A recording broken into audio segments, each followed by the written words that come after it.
एक गांव में दो बहनें रहा करती थी, नीति और सुनीति। सुनीति कम पढ़ी लिखी होने के कारण उसका विवाह एक गरीब परिवार में हुआ।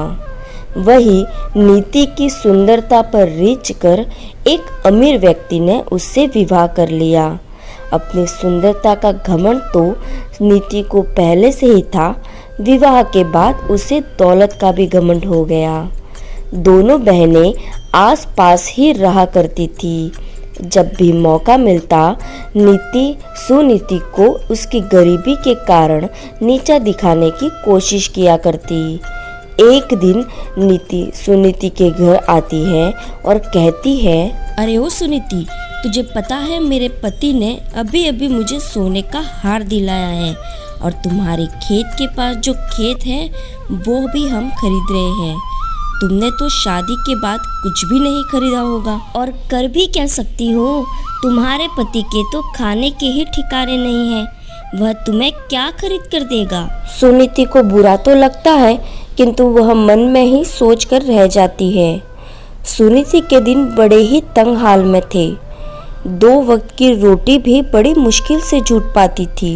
एक बार उसने नीति से मदद की गुहार की और बोली, बहन, आज हमारे घर पर अन्न का एक दाना भी नहीं है। ऐसे में मेरे पति जमींदार के घर पर गए, मगर जमींदार ने भी पैसे देने से इनकार कर दिया। नीति बहन, आज तुम थोड़े पैसे की मदद कर दो, फसल बिकते ही हम तुम्हारे पैसे लौटा देंगे। अरे बहन, तू आज पैसे मांगने आई है, अगर तू कल पैसे मांगने आती तो मैं तुझे थोड़े बहुत पैसे दे भी देती। मैंने तुझे बताया था ना, तुम्हारे खेत के पास वाला खेत हम खरीद रहे हैं। तो आज सुबह सुबह ही मेरे पति घर में जितने भी पैसे थे सभी लेकर चले गए। घर में तो आज पैसा है ही नहीं। इसी तरह नीति ने कभी उसकी कोई मदद नहीं की।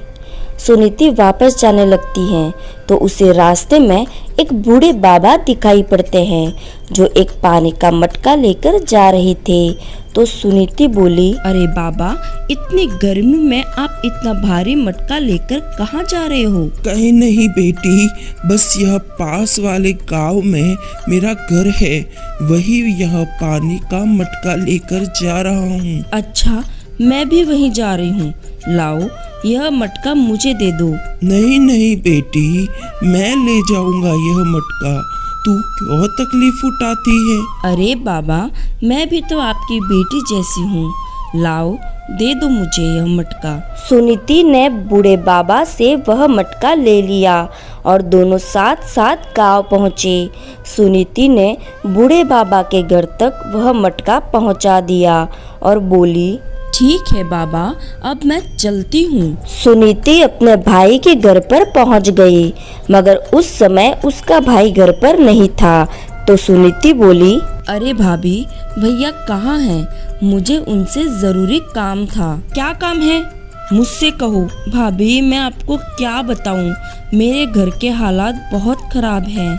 हमारे पास तो एक वक्त के खाने के भी पैसे नहीं हैं। अरे तो हम इसमें क्या कर सकते हैं? हमारे पास कौन से पैसों के पेड़ हैं जिसमें से तोड़कर तुमको दे देंगे। हमारे पास अभी कोई पैसा नहीं है। ठीक है, पैसे के अलावा और कोई काम हो तो बताओ, वरना यहाँ से चलती बनो। ठीक है भाभी, मैं चलती हूँ। उसकी भाभी ने उसे घर से भगा दिया। वह दुखी होकर अपने गांव वापस लौटने लगी। तभी रास्ते में वही बूढ़े बाबा अपनी कुटिया के बाहर उसे मिलते हैं। तो बूढ़े बाबा कहते हैं, अरे बेटी, तू इस गांव में किसके घर आई थी? सुनीति अपनी पूरी कहानी बाबा को बताती है। तो बाबा बोले, बेटी, मेरे पास यह 3 घड़े हैं, इनमें से एक घड़ा तू ले ले। तू इतनी दूर पैदल चलकर आई है और पैदल ही चलकर जाना है बेटी। अगर तुझे रास्ते में भूख लगे तो इस घड़े के अंदर लड्डू है, तू वह लड्डू खा लेना। बाबा के बार बार कहने पर सुनीति वह घड़ा ले लेती है और अपने घर की ओर जाने लगती है। पहुँचते पहुँचते शाम हो जाती है। उसका पति कहता है, अरे सुनीति, आज तुम अपने बड़े भैया के घर गई थी ना? आपके भैया ने हमारी कुछ मदद की या नहीं? सुनीति सारा हाल अपने पति को बताती है।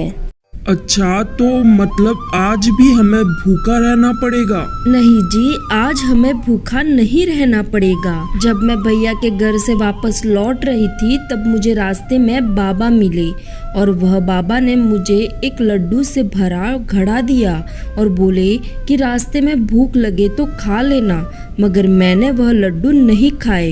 अरे वाह, यह तो बहुत अच्छी बात हो गई। जाओ फटाफट से वह लड्डू ले आओ, हम दोनों वो लड्डू खाएंगे। आज मैंने सुबह से कुछ नहीं खाया। सुनीति वह घड़ा लेकर आ जाती है और जैसे ही सुनीति उस घड़े को खोलकर देखती है तो चौंक जाती है और कहती है, बाप रे, सोने की मोहरे, वह भी इतनी सारी। अरे ये क्या, इतनी सारी सोने की मोहरे? तुम्हें यह घड़ा किसने दिया? सच कह रही हूँ जी, यह घड़ा मुझे उस बूढ़े बाबा ने ही दिया है। हे भगवान, मुझे तो अपनी आंखों पर विश्वास ही नहीं हो रहा। मुझे तो लगता है कि ऊपर वाले ने हमारी सुन ली। सुनीति और उसके पति के खुशी का तो ठिकाना ही नहीं था। फिर वह दोनों लोग गांव में खेती के लिए एक जमीन खरीदते हैं। सुनीति की तरक्की को देखकर नीति को बहुत जलन हो रही थी। वह अपने पति से कहती है, अरे सुनो जी, यह मेरी बहन इतनी पैसे वाली कैसे बन गई? उसके पास इतना सारा धन कहाँ से आ गया? कुछ दिन पहले तो यह मेरे घर भिखारी बनकर भीख मांगने आई थी और अब तो हमसे भी ज्यादा पैसे वाली हो गई। हाँ नीति, मैं भी यही सोच रहा हूँ। पहले तो तुम्हारी बहन का पति लोगों के खेतों में दिहाड़ी पर काम करता था और एकदम से इतना पैसा कहाँ से आ गया? सुनो, अभी कुछ दिन पहले मैंने तुम्हारी बहन को तुम्हारे भाई के घर की ओर जाते देखा था। अरे मुझे तो लगता है कि जरूर तुम्हारे भैया ने तुम्हारे उस भिखारी बहन को बहुत सारा धन देकर भेजा होगा। अरे अरे, पर तुम्हारा भाई कैसा है जो सारा धन छोटी बहन को ही दे दिया? उसकी बहन तो तुम भी हो ना। भाई के लिए तो दोनों बहन समान हैं, तो फिर दोनों बहनों को बराबर का हिस्सा देना चाहिए। तुम बिल्कुल ठीक कह रहे हो जी। भैया की संपत्ति पर जितना उसका अधिकार है उतना ही मेरा अधिकार भी है। हम कल सुबह ही मेरे भाई के घर चलेंगे। फिर वह दोनों सुबह सुबह अपने बड़े भैया के घर उनसे मिलने जाते हैं। उन्हें भी रास्ते में वही बाबा मिलते हैं। तो वह बाबा कहते हैं, अरे बेटी, जरा इस मटके को उठाकर मेरे कंधे पर रख दोगी क्या? क्या तुम काम खुद नहीं कर सकते हो क्या? मैं बूढ़ा हो गया हूँ बेटी, मुझसे ज्यादा वजन नहीं उठाया जाता, तो कृपया करके यह मटके को मेरे कंधे पर रख दोगी क्या बेटी? अरे तो तू क्या हमसे पूछकर बूढ़ा हुआ था? खुद ही तो बूढ़ा हुआ है। अरे भाग्यवान, तुम भी कहाँ इस बूढ़े की बातों में आ रही हो? चलो चलो, जल्दी चलो, हम घर पहुँचने ही वाले हैं। फिर वह लोग उस बाबा की मदद किए बिना ही वहाँ से चले जाते हैं और वह अपने भाई के घर पहुँच जाते हैं और अपने भाई भाभी से कहती हैं, भैया भाभी, अरे कुछ दिन पहले यहाँ सुनीति आई थी क्या? हाँ नीति, थोड़े दिन पहले सुनीति आई तो थी, मगर मैं उससे नहीं मिल पाया।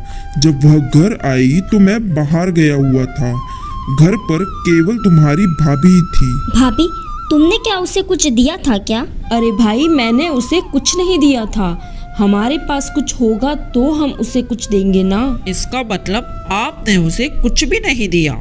ठीक है भैया, हम चलते हैं। वह दोनों अपने घर की ओर चलने लगते हैं। रास्ते में नीति का पति नीति से कहता है, अरे तुम्हारे भाई ने उसे कुछ नहीं दिया तो उस भिखारिन के पास इतना पैसा आया कहाँ से? सुनो जी, ये सब हम बाद में देख लेंगे।